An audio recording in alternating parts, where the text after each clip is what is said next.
rendez-vous dans 5 minutes. Ce rendez-vous, c'est moi. Tu rentres tellement tard que... Ça pouvait pas attendre ce soir. Non, c'est le seul moyen que j'ai trouvé pour trouver pour Oh là parler là, à un petit peu les enfants, un petit peu plus de nerfs là. Ah bon? Nos répétitions, on commence en 3 jours. Un petit peu plus de nerfs, et on recommence, et puis on met le paquet. Hein. C'est pas vrai. Ah non, on recommence. Allez. Bon, excuse-moi.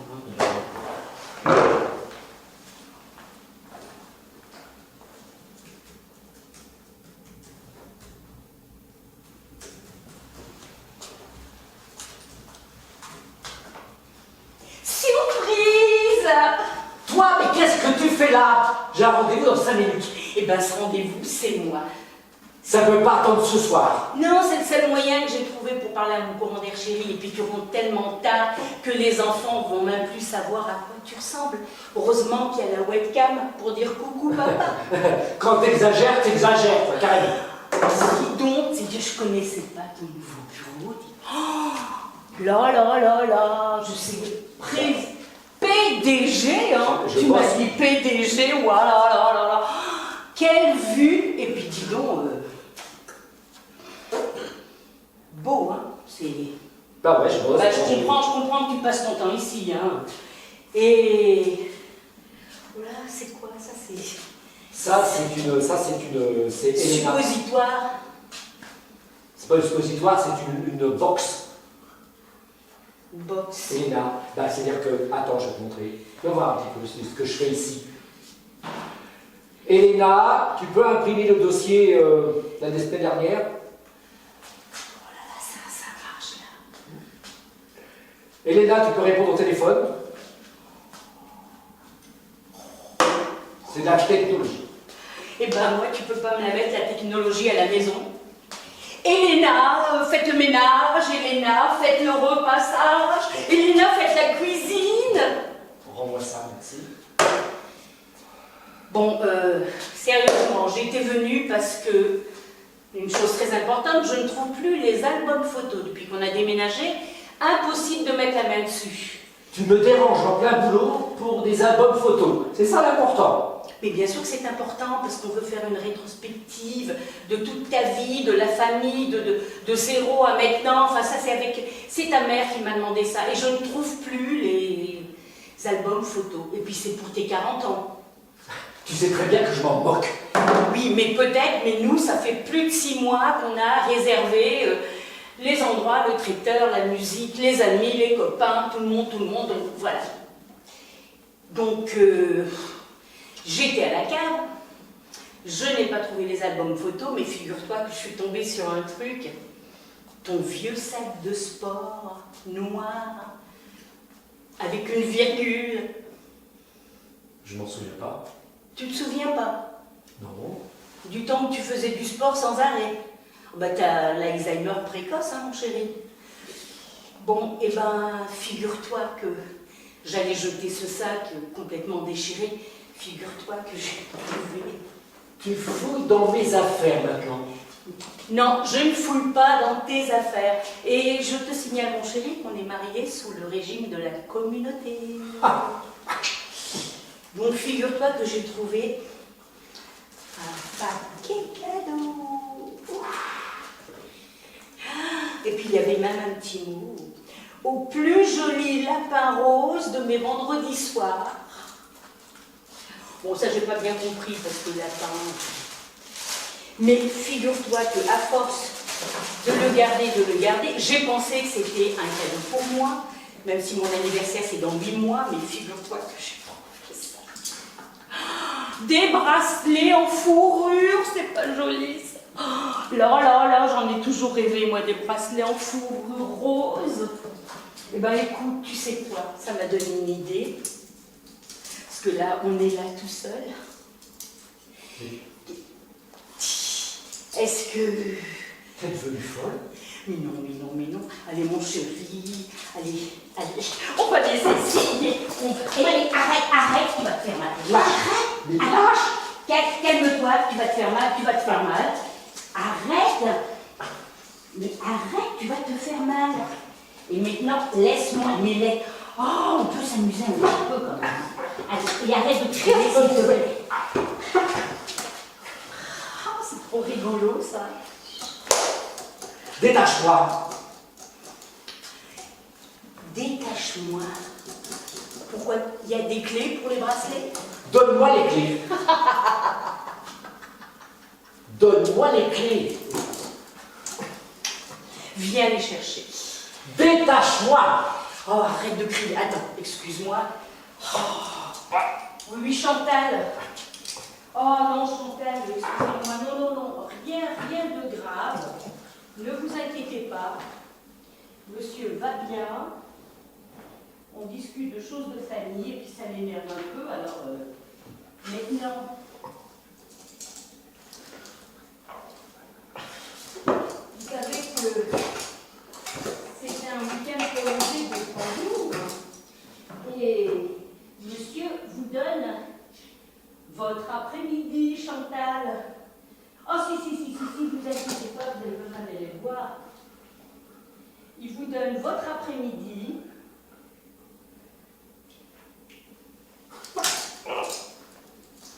Et surtout, profitez bien de votre week-end prolongé, Chantal.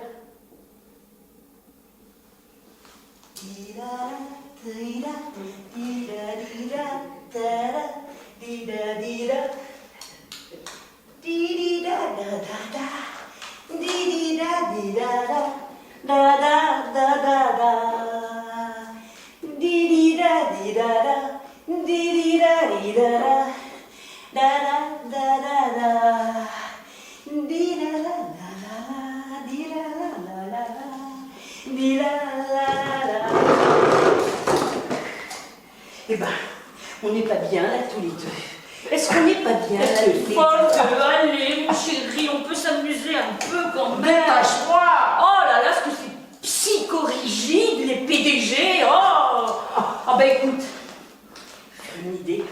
Je vais prendre des photos pour maman. Voilà. Et puis la jolie Elena, le joli bureau,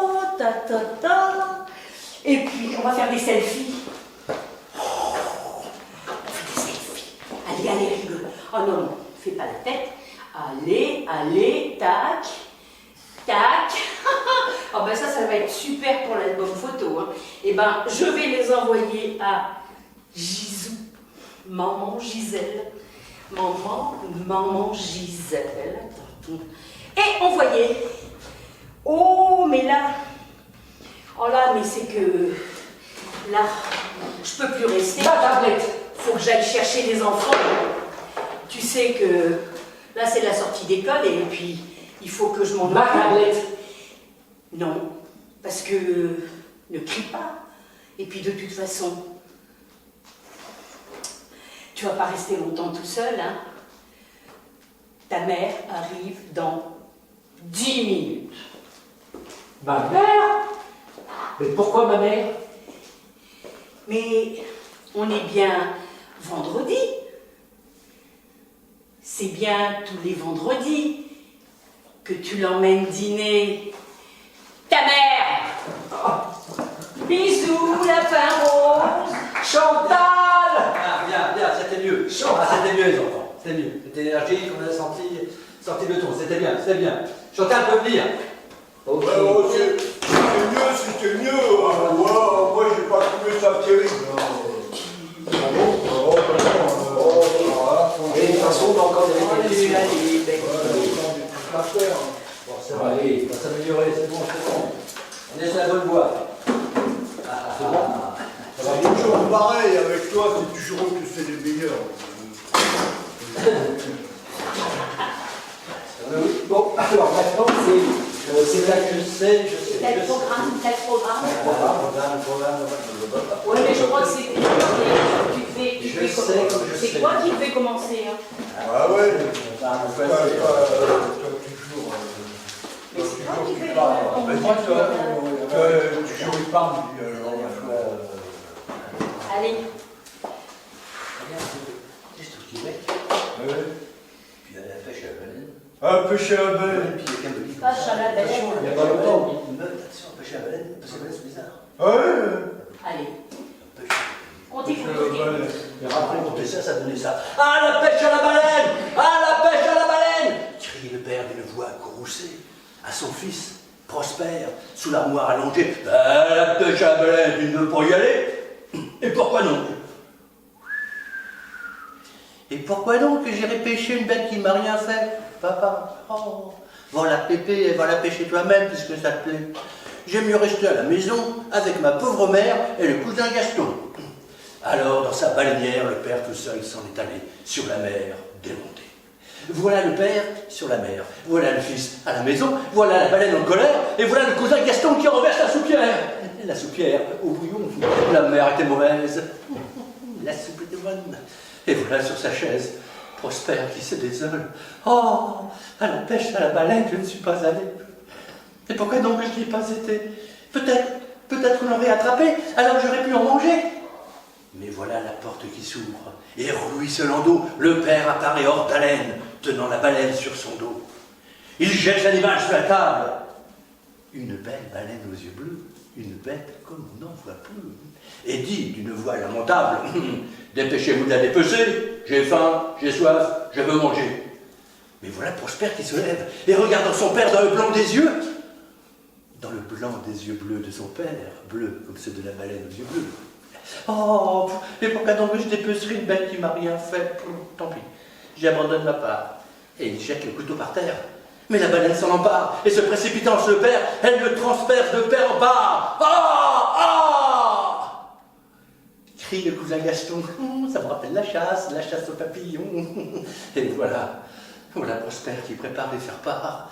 La mère qui prend le deuil de son pauvre mari. Et la baleine, la larme à l'œil, contemplant le foyer détruit. Soudain, elle s'écrie: oh, mais pourquoi donc ai-je tué ce pauvre imbécile? Maintenant, les autres vont me pourchasser en motogodille, puis ils extermineront toute ma petite famille. Alors, éclatant d'un rire inquiétant, elle se dirige vers la porte et dit à la veuve, en passant: Madame, si quelqu'un vient me demander, soyez aimable et répondez. La baleine est sortie, asseyez-vous, attendez-la. Dans une quinzaine d'années, sans doute, elle reviendra.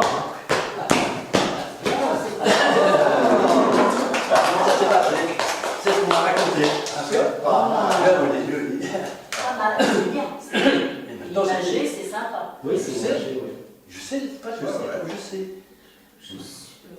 Je suis même. Ah, ben voilà. Encore? Je suis comme je suis faite comme ça. Que voulez-vous de plus, que voulez-vous de moi? Quand j'ai envie de rire, mais oui, je ris aux éclats, et puis après, qu'est-ce que ça peut vous faire? Je suis comme je suis faite comme ça. Oui. Est-ce ma faute à moi, si ce n'est pas le même que j'aime 5 fois? Je suis comme je suis faite comme ça. Mes talons sont trop hauts, ma taille trop cambrée, mes seins beaucoup trop durs et mes yeux trop cernés. Et puis après, qu'est-ce que ça peut vous faire? Je suis là pour vous plaire et n'y peut rien changer. Je suis comme je suis faite comme ça. Comment? Si j'ai aimé un homme, oui, j'ai aimé un homme comme seuls les enfants savent aimer. Mais pourquoi ce questionnement? Je suis là pour vous plaire et n'y peut rien changer. Je suis comme je suis faite comme ça.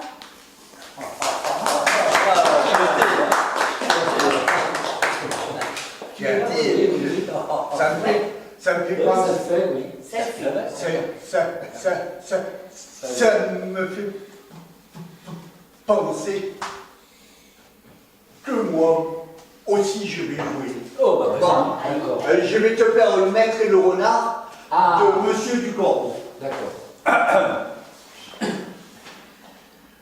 Maître renard sur un arbre perché tenait dans son bec un fromage. Maître Corbeau, par l'odeur alléchée, lui tint à peu près ce langage. Bonjour, monsieur du renard. Quand vous êtes joli, que vous me semblez beau, sans mentir, hein.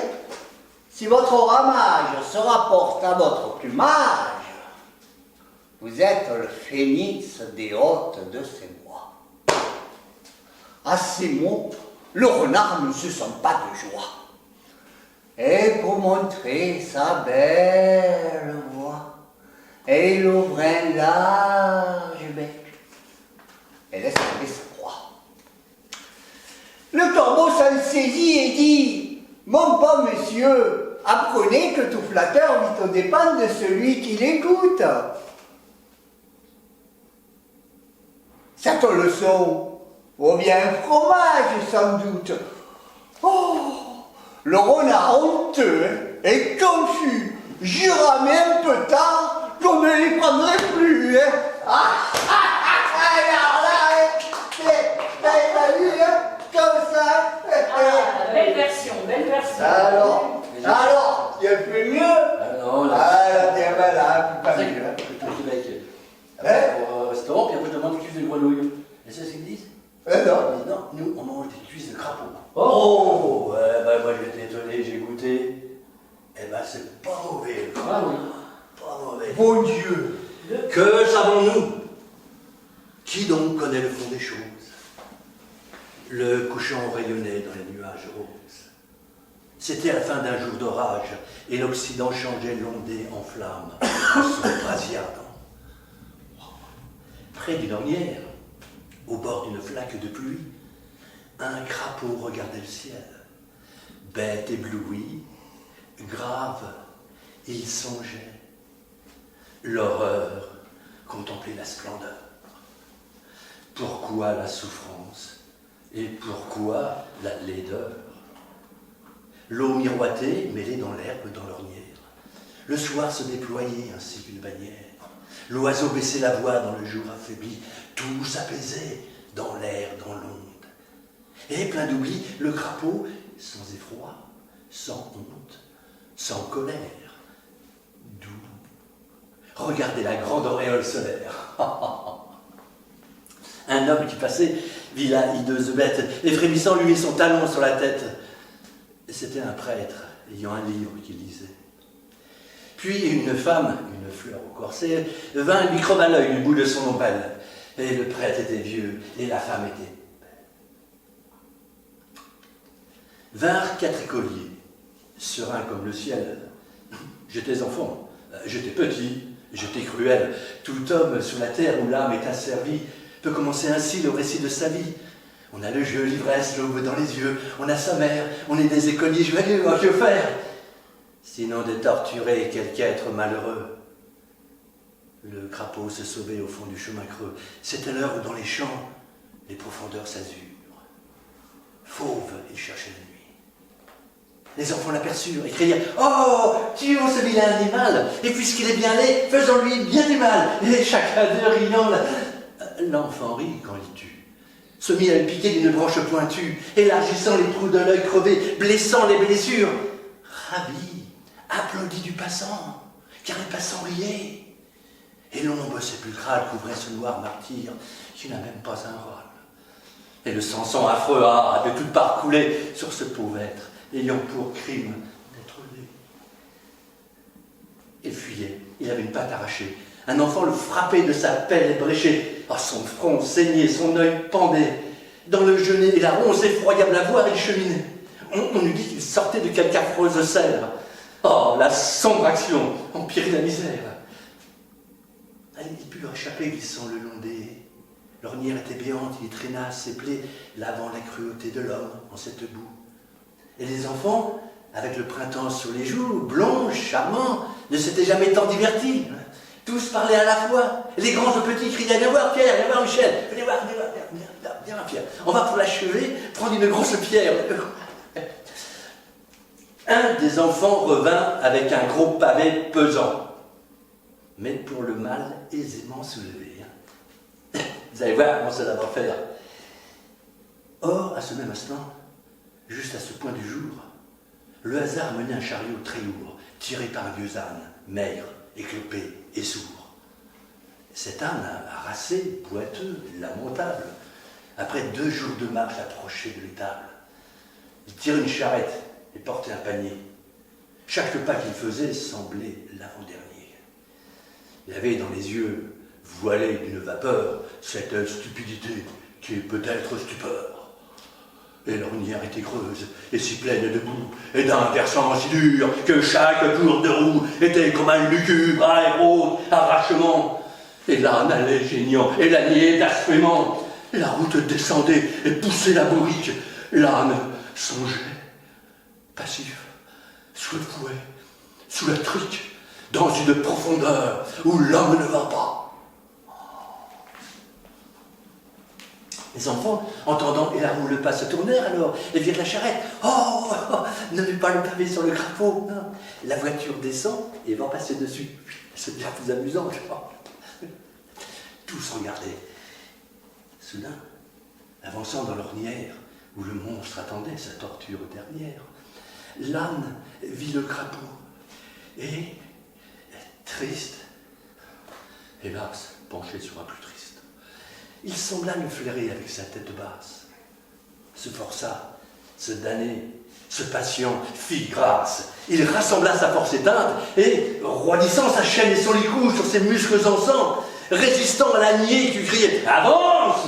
maîtrisant du fardeau à affreuse connivence, avec lassitude, acceptant le combat, tirant le chariot et soulevant le bas, il détourna la roue inexorable, laissant derrière lui vivre le misérable.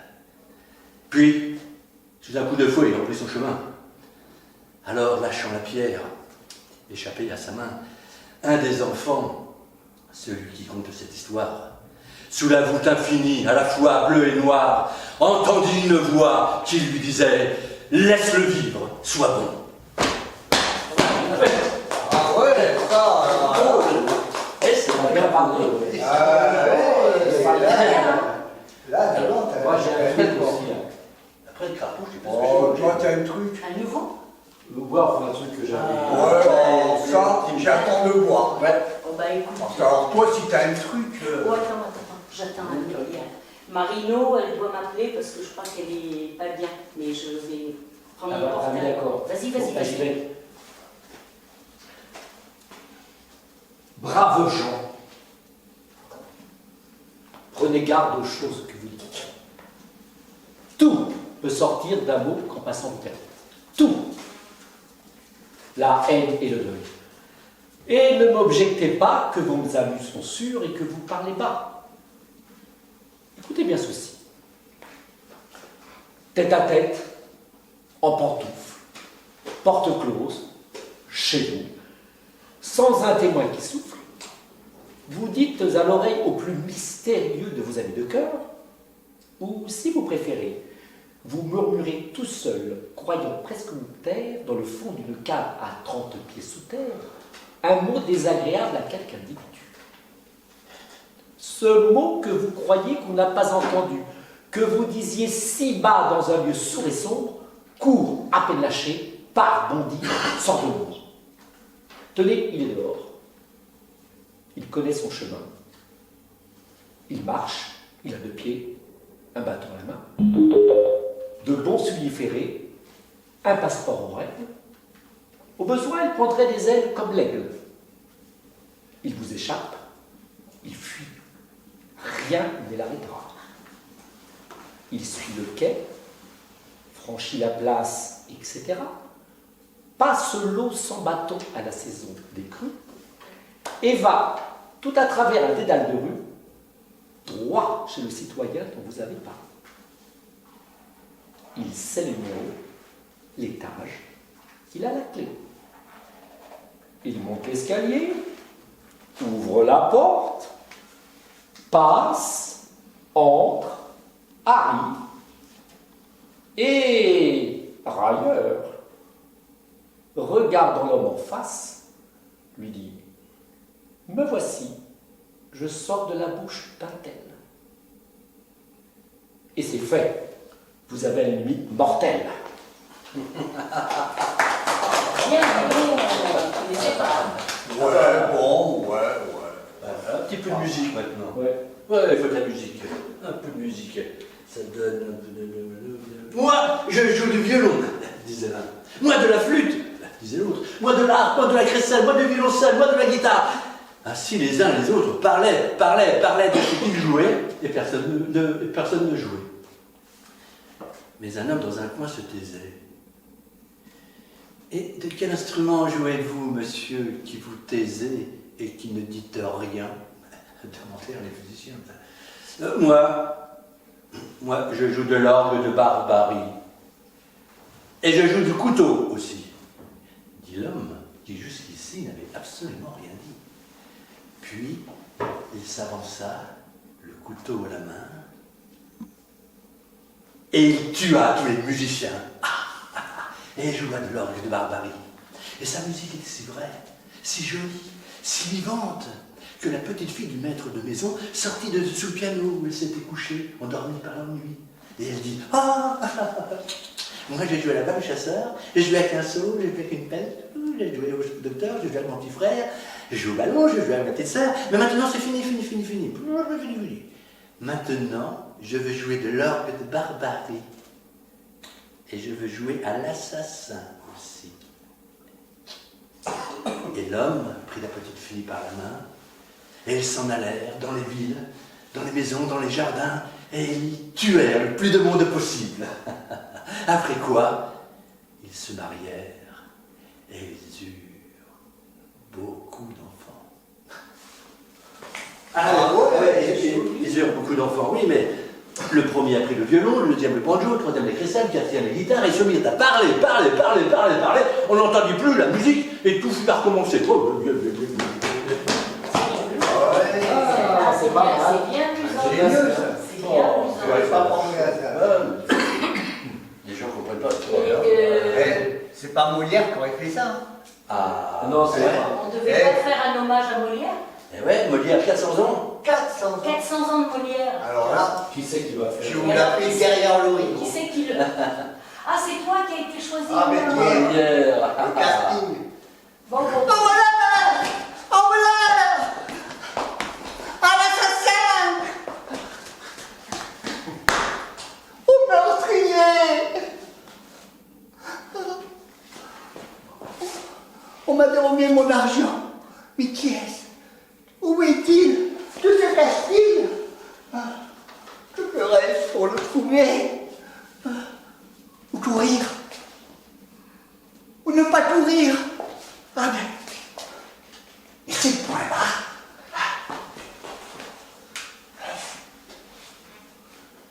Les points ici. Ah, qui est? Arrête! Rends-moi mon argent, coquin! Oh, c'est moi. Oh, mon esprit est troublé. Et j'ignore où je suis, qui je suis et ce que je fais. Oh, hélas, mon pauvre argent, on m'a privé de toi. Et puisque tu m'as enlevé, j'ai perdu mon support, ma consolation, ma joie. Oh, tout est fini pour moi. Et je n'ai plus que faire au monde. Sans toi, il m'est impossible de vivre. Oh, sans effet, je n'en puis plus. Je me meurs. Je suis mort. Je suis enterré. C'est qu'on va voter des fois, et bien des fois on ne sait pas pour qui voter. Ouais, mais je suis je sais plus pour qui voter. C'est là qui essaye de clarifier des choses. Ah oui. Bah oui, j'aimerais bien que tu me donnes une solution. Si vous écoutez attentivement, après, il est possible que vous sachiez pour qui voter. Mais Ah, voilà. on écoute. Ce texte n'a pas de titre et comporte en exergue cette phrase de Darrouet du Voltaire. Soyons enfin clairs.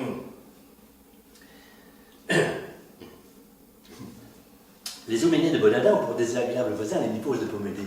Les Nibolis de Bonaris s'entendent soit avec les Niposes de Pommédée, soit avec les Rijalons du Carabine, pour amorcer une menace contre les Ouménés de Bonada Après, naturellement, s'est allié avec l'habitude de Rotra, qui, après avoir momentanément et par engagement secret neutralisé les rigogettes de billettes qui se situent sur le plan du col vide de Belay, qui couvre tout le pays des Euménés de Bonada et la partie nord-ouest du turritaire des Lipos de Beaumédé, au-delà du procustibule. La situation, naturellement, n'est pas toujours aussi simple. Car les Euménés de Bonada sont même traversés par 4 courants. Ce sont les Doménés de Bonada, les Orodoménés de Bonada, les Doménés de Bonada et les Doménés de Bonada. Ces 4 courants ne sont pas en fait des bases. Non, et se contrecarrent et se subdivisent, comme on pense bien, suivant les circonstances. C'est bien que l'opinion des Doménés de Bonada n'est qu'une opinion moyenne. Et l'on ne trouverait pas 10 Doménés de Bonada qui la partagent. Et peut-être même pas 3. Quoique, certains acceptent de s'y tenir quelques instants pour la facilité, non certes du gouvernement, mais du recensement de l'opinion qui a lieu 3 fois par jour. Quoique pour certains, cela soit trop peu. Tandis que pour d'autres, peut-être utopique, le recensement de l'opinion du matin et de celle du soir serait pratiquement suffisant. Et il y a également les opinions franchement d'opposition, en dehors des Dovobos, des Boménés de Bonada. Ce sont celles des Rodobos des Boménés de Bonada, avec lesquelles aucun accord n'a jamais pu se faire, sauf naturellement sur le droit à la discussion, accord dont ils usent plus abondamment que n'importe quelle autre fraction des Euménés de Bonada, dont ils usent intarissablement.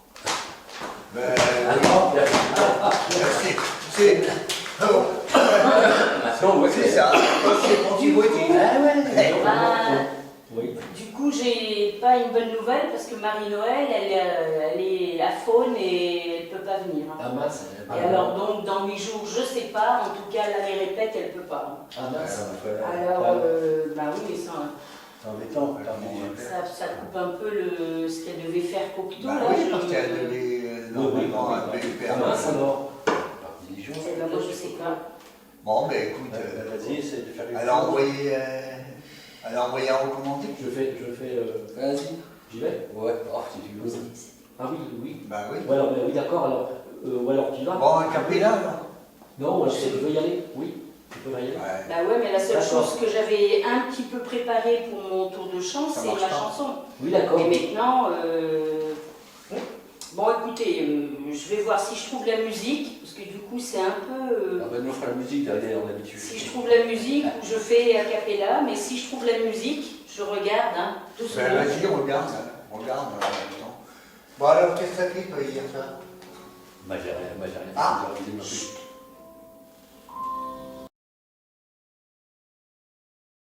Ah, J'essaye.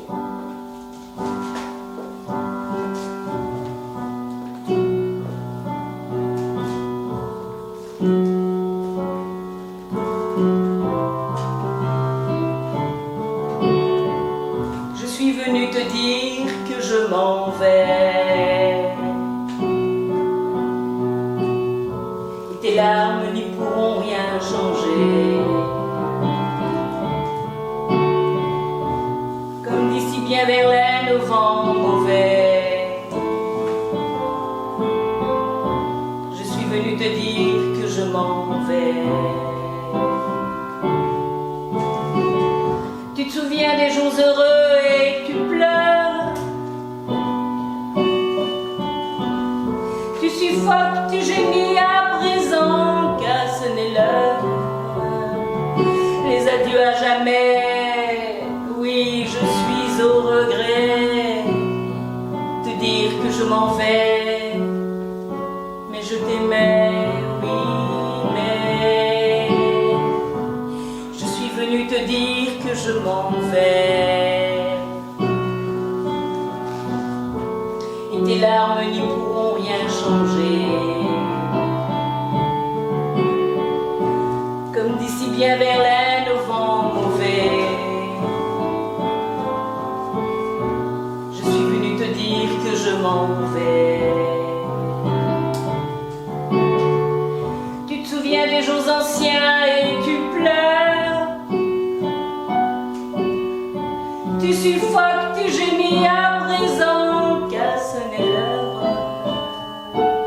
Les adieux à jamais, oui, je suis au regret. m'en vais, car tu m'en as trop fait. Je suis venue te dire que je m'en vais, et tes larmes n'y pourront rien changer. Comme dit si bien Verlaine au vent mauvais, je suis venue te dire que je m'en vais. Tu te souviens des jours heureux et tu pleures, tu suffoques, tu gémis à présent, car ce n'est l'heure. Les adieux à jamais, oui je suis au regret, te dire que je m'en vais, mais je t'aimais, oui, mais...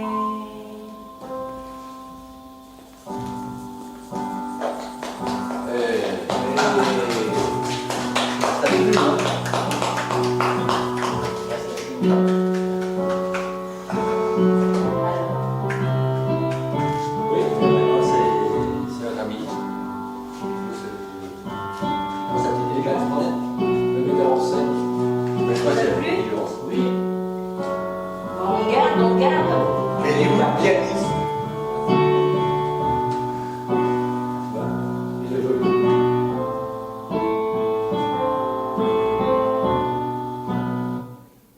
Ah, Bon, bah c'est bon. Non, enfin c'est bon.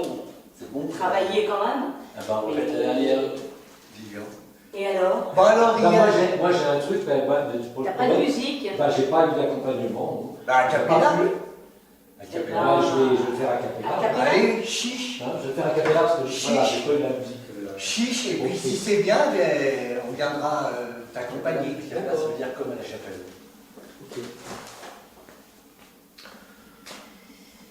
Mon arrière-grand-mère m'a conté l'histoire de son mariage.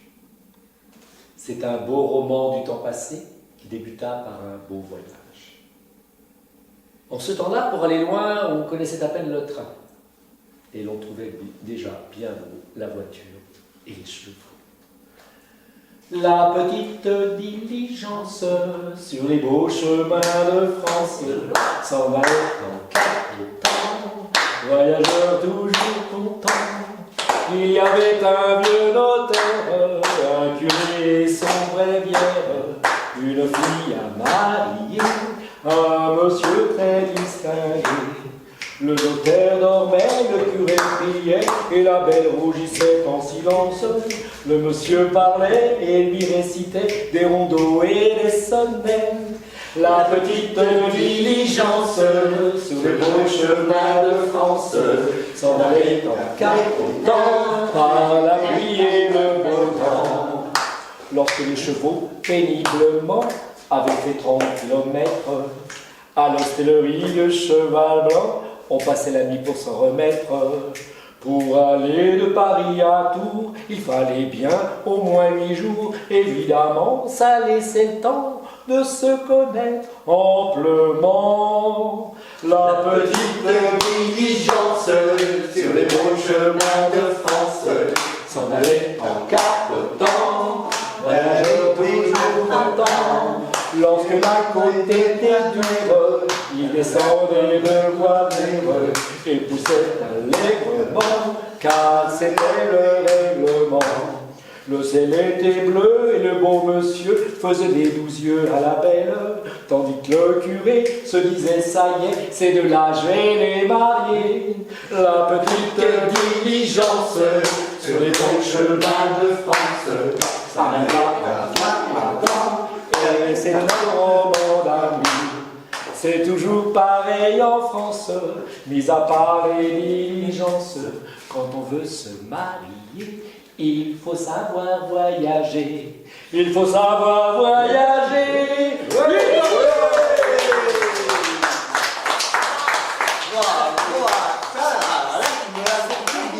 final, c'est Alors bon. là, salut, on y va. Alors, on salue. On n'était pas nombreux, mais on avait la qualité. Merci à vous.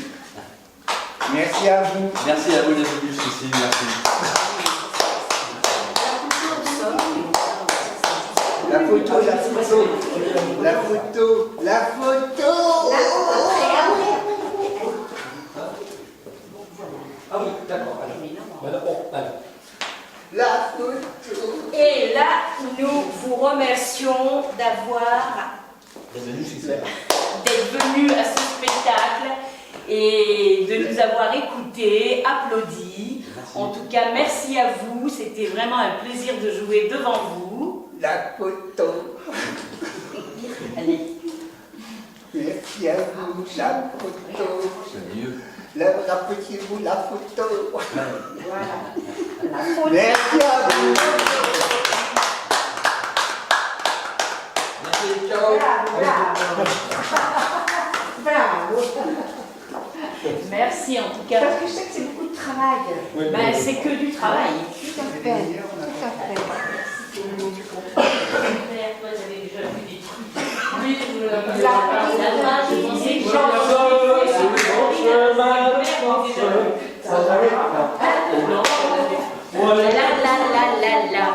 Nina nina na na na na la la la.